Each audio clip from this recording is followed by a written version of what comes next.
I was staring at a piece of paper that said, I owed my homeowners association $10,000. My original crime? I'd left my trash cans out for a couple of hours too long. It sounds completely insane, I know, but this was just the first step in their plan to legally steal my house. This isn't just my story. It's a warning for anyone who lives in an HOA. It's about how a small-time power trip can explode into a full-blown financial nightmare. When I first bought my house, I felt proud and happy. It was my own place where I could relax, feel safe, and build a future. The neighborhood had an HOA, but I didn't worry.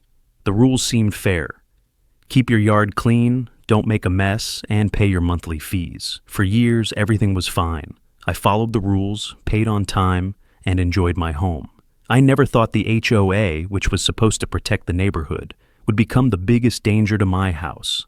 It all started with a small warning. The HOA sent me a photo of my trash cans still at the curb. I brought them in and thought that was the end of it. But soon, more letters came. One said there was a tiny green stain on my wall. Another complained about a small oil spot on my driveway. Each letter came with a fine. The fines kept growing, and then something worse happened. Lawyer fees were added.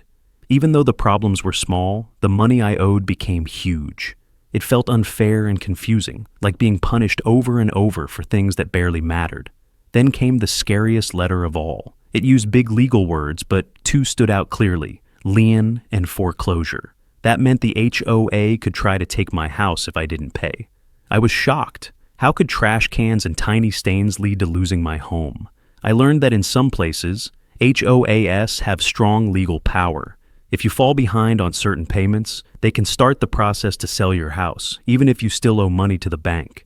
I felt small and helpless. They had lawyers and money. I had fear and a pile of letters. I was left with two choices: give up my home or fight back. I chose to fight.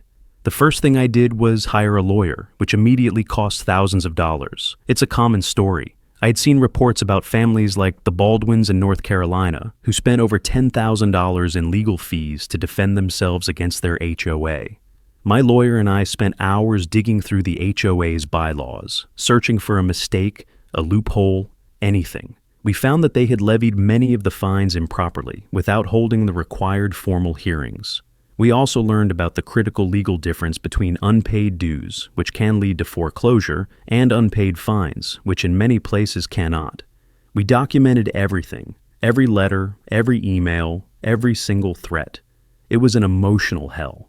I was fighting for the biggest investment of my entire life, and all the while, the debt clock was ticking, with interest and new legal fees piling up.